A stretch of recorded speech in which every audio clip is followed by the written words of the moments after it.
with that, I will introduce Zhi. So Zhi, you come from a corporate background and you are very transparent about the many years that you spent navigating, as you say, the valleys of depression and anxiety. And then that encouraged you to dive headfirst into healing and finding peace. And so you pivoted your career path, and now you bring mental health education to the public. You're a coach, you're an educator, you specialize in really helping people navigate inner struggles. And and Z also has an amazing Instagram. I'll pop it in the chat actually. It's Moments with Z. If you need some inspiration, his Instagram lights me up daily. So thanks, Z. And now today you're going to talk about tools to combat anxiety. So Yes. with that, take it away, Z. Thank you so much for that intro. Thank you so much for the invitation, and thank you so much for everyone's warm welcome. It's nice to feel welcome. It's nice to feel accepted. Anxiety is something that is near and dear to my heart. Something that came up in my life around high school to college, and lived with it for many years. But thankfully, I can say that that's well in my past now, and I'm so happy to be sharing the tools that I found to be very useful. I like to just kind of start off by exploring what anxiety is and how it shows up for different people. And in general, anxiety is this feeling of unease, uncertainty. At a deeper level, it's a subtle form of fear. Like there's something we're afraid of here. And we can have anxiety about a bunch of different things, right? Like sleep anxiety, health anxiety, this fear that my health is going to deteriorate, social anxiety, maybe this fear of making a social gaffe and be laughed at or not accepted, performance anxiety. That's one of my personal ones where I'm afraid of making a mistake and people now they might laugh at me. I might not feel good enough as a person. So there's so many different forms of anxiety, but the common thread underneath it all is this subtle form of fear. What is it that we're actually afraid of? Anxiety can even be triggered by a thought, right? It's the common one is the thought of what if. And these are nice what ifs. We're not thinking, what if I win the lottery tomorrow? Or what if everything's going to be okay tomorrow? These are what ifs where we're thinking of the worst case scenario. You know, what if my health deteriorates? What if I lose my job? What if? And when that happens, that's called catastrophizing. There's a lot of power to knowing the phenomenon of what we're doing. So when it's happening, develop that awareness of, oh, I'm catastrophizing right now. That's what's happening. Um, and awareness is typically the first step towards change.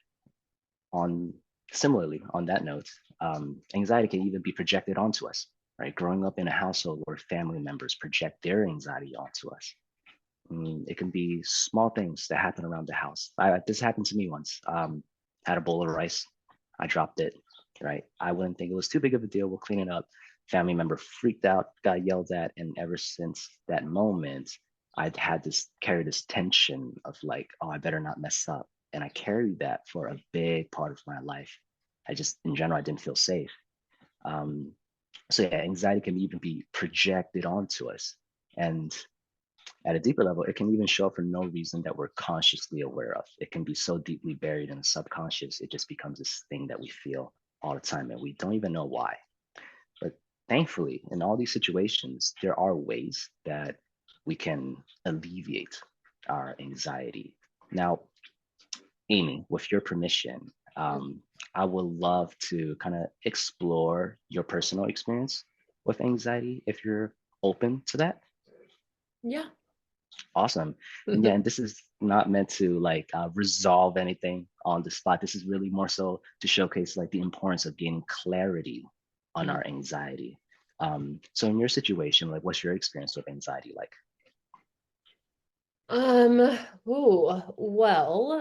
I've had periods in my life that were really, really stressful, like job transitions, loss, where I had anxiety to the point because I felt so much pressure And I am like a fixer personality. So when things are really messy, I tend to just, yeah, I tense up and I get really anxious. And I've suffered from panic attacks before during Mm, those times. So yeah. I'd say that was my experience where my anxiety got 2 points in my life so bad that it was really debilitating. Mm. And in those moments of anxiety, what were you afraid would happen? Oh, um, I was afraid of failure, Mhm.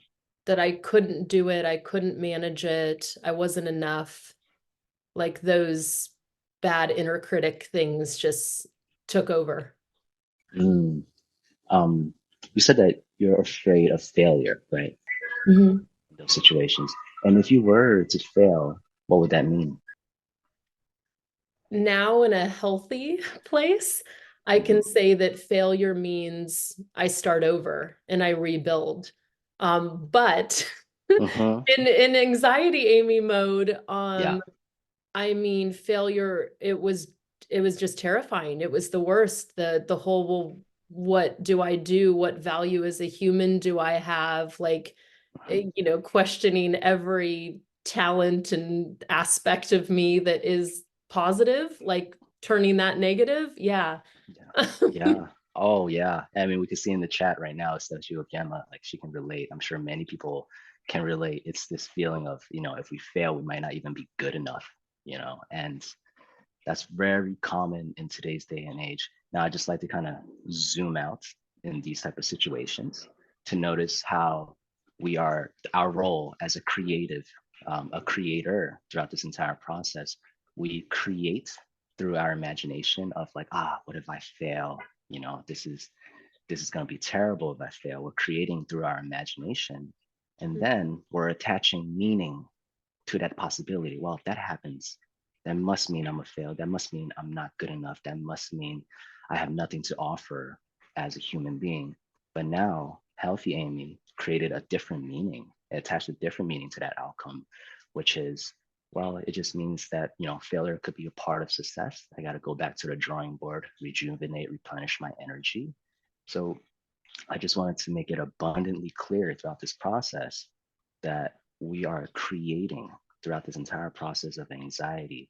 And we typically hold and attach and create a negative meaning to a fearful outcome in which we've created. And a big part of the shift is try to create a more positive outcome, uh, a more positive meaning behind it all. So with that, I just want to say like, thank you so much for sharing that. And if people in the chat could just give Amy some love for being open and vulnerable in the situation, that would be awesome. Thanks, guys. Yes, yes, yes. Love it. Love the support here. Cool. I think with that, we're good to move into some tools, if that's okay, Amy. Yeah. Awesome. So when we're feeling anxious, a lot of times our body enters a specific state, right? I think a lot of you know what I'm talking about. Is this tightness? Like sometimes it's this, I'm not taking deep breaths anymore. My breath is all the way shallow, tight up here. My heart rate could start pounding a lot, and I'm kind of like freaking out a little bit. I'm almost role playing what it feels like for me to have anxiety in these type of moments. So the tool that I like to share here is the tool of self-soothing. What's happening in these situations is we don't feel safe anymore. And just like how a baby hears a thunder outside, it starts crying. The baby doesn't feel safe anymore, but a person with a motherly instinct knows how to soothe their child through the tone of their voice, through very reassuring and soothing touches. And this specific technique of self-soothing, in my experience, has been incredibly helpful for not just for myself, but people that I work with. Um, I like to call this soothing our heartstring. So, Mm. the saying where it's like there's tugging on my heartstring. Um, it was inspired by that saying. So essentially, imagine down the middle in our heart space, there's a string. It's almost like a guitar string, right? And when we're anxious, this string is very tight, it's very wound up, and it's like vibrating. Our heart is tense, everything's tense, we're breathing up here. And the heartstring isn't flowing naturally with ease. So when we're feeling anxiety, feeling all this tension, we breathe up, we breathe in, and these are the two fingers we use, the thumb and the middle finger. We breathe in to almost like pinch the top of this imaginary heartstring. So it's just like, this is an acknowledgement that, okay, I'm feeling anxious again. We're not fighting anxiety, right? But when we fight it, it tends to create an internal resistance towards the experience, and it adds a lot of friction to the process. It can kind of self-perpetuate in a sense. It can lead to spiraling, right? Which can lead to a full-on panic attack. So it's not about pushing anxiety away. It's more about acknowledging, okay, yep, I feel anxiety again. Breathe in to acknowledge at the top of the heartstring. And then as we exhale, bringing it down. And it's like gently caressing our heartstring, breathing into our heart space, relaxing that tension. And then if you're feeling, really confident about it, you can just upgrade into using your entire hand, entire palm. And settle that anxiety, because the key here is we have to feel safe again. And a lot of times it's hard to feel safe if we try to meet it with the intellect. Like, what are the chances of that actually happening? It could work for some people, but again, with the toddler example, we can't tell the toddler, hey, the chances of thunder, lightning hitting you is so astronomically low, you got nothing to worry about. That's not going to get through to them. It's meeting them where they're at, which is their feeling of unsafeness. So it's soothing them to help them feel safe again. And then on top of that, we can add affirmation. We can add mantras, right? This too shall pass. That's a good one. Everything passes, nothing stays constant. That's one of the universal truths that we can tap into. This too shall pass, right? And again, we can open our palms up. This too shall pass. Everything's going to be okay. And one of my favorites, and this is borrowing anybody's tendency to create what ifs in their mind. What if this is the perfect opportunity for me to grow? What if this is the perfect opportunity for me to grow? What if I just have to trust the process? What if everything's going to be okay? So what I'm demonstrating here is really a vibe, an attitude to approach these moments of anxiety. Very calming, very soothing, because it's that inner child that's kind of scared in this moment, and we're soothing that inner child. We're showing the inner child a lot of compassion and taking care of it. And before you know it, my heart rate is down, my tension has been alleviated. I feel good now. I get social anxiety sometimes, and I just excuse myself, go to the bathroom, do this exercise. And once I feel good again, I encourage myself. You got this, Z. We got this. We're going to go out there and have a good time. And if not, that's okay. There's going to be other events. This event won't last forever. This too shall pass. And I just keep the ball rolling.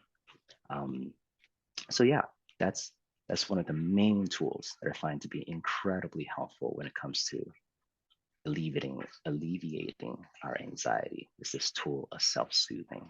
And if I may add one more thing, I think this technique of self-soothing is very underappreciated in our culture, because it's not just good for us, it's good for our partners, it's good for our friends when they need our help.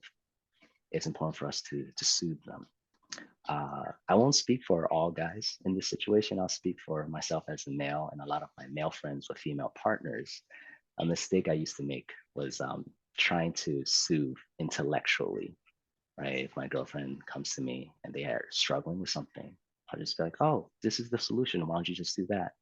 They're not looking, a lot of times they're not looking for that. They're just looking to be heard and to feel safe again. So sometimes something as simple as, baby, everything's gonna be okay. I'm here for you.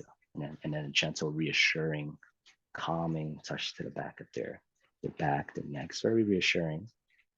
Sometimes that's all that's needed to soothe someone and to help them feel better. Um, so yeah, I said quite a bit there. So I'm just gonna give you some space, Amy, and see where you would like to take this from here. I really, really appreciate this technique. I'm curious if you have any other kind of go-tos. You mentioned social anxiety, and Mhm. I know that that's a common thing that comes up in a lot of our ShareWell groups. Generalized anxiety, yes, but also I think we attract people who do have social anxiety and they feel like meeting online is a better medium for them Yeah, than out in real life. And so maybe if you have some tools, yeah, some other tips for that. absolutely. So when it comes to social anxiety, a lot of times people tend to just freeze up because they don't want to either be judged or look negatively upon. So instead of being in the moment, they remove themselves from the moment and just kind of completely freeze up and not say much. And the fear of a social rejection has caused us to reject ourselves, right? Like we haven't even given the Mm. audience or our friends or the social environment a chance to reject us or accept us. We've already automatically rejected ourselves by freezing up, by mm, not participating in the moment, which of course is very understandable. It's scary, right? To potentially be judged.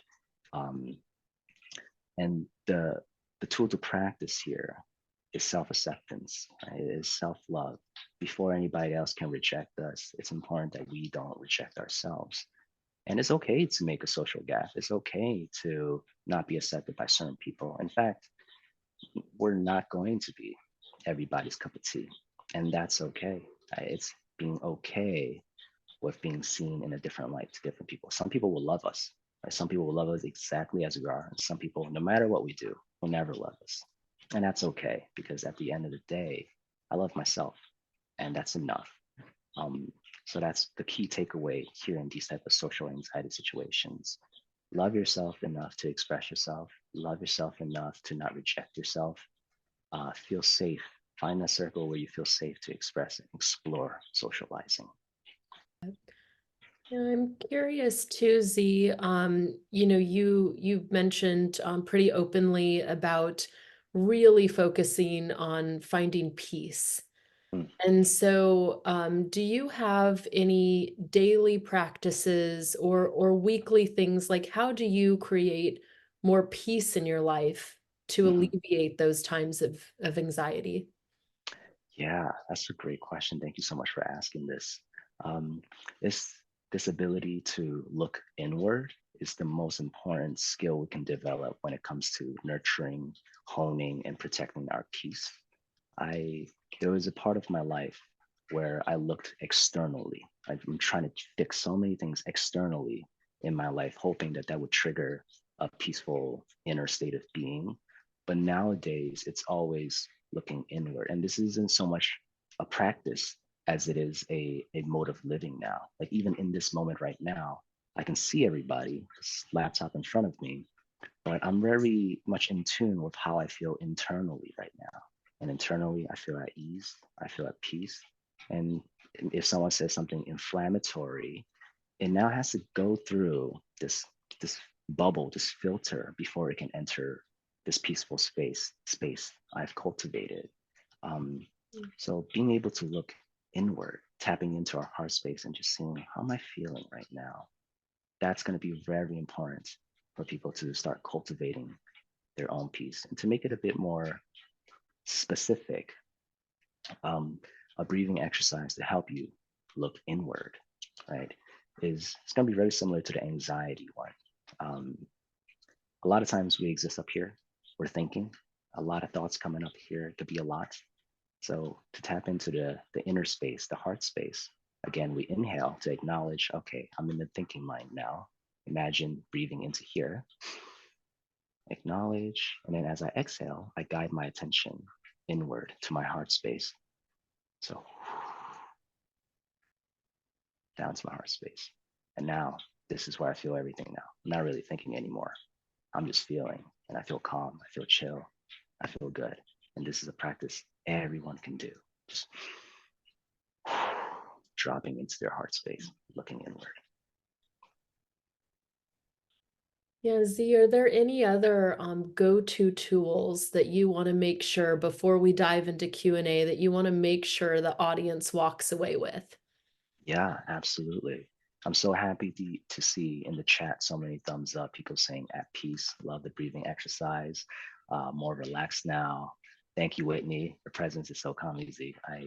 That means so much to me. I work very hard to try to cultivate this and then share this. And the key here is that everyone can have this. This is something to be cultivated and created. And the last final tool, and you'll notice this is a common theme with all these tools. It's our breath. Like when we enter a particular mental state, whether it's fear, whether it's terror, whether it's anxiety, the first thing to change is our breath. When we're relaxed, our breath goes very deep. As a relaxed space. When we're anxious, breathing up here, I'm tense, right? And so we can use this knowledge of our breath that is intrinsically linked to our inner state as a lever to manually change our inner state.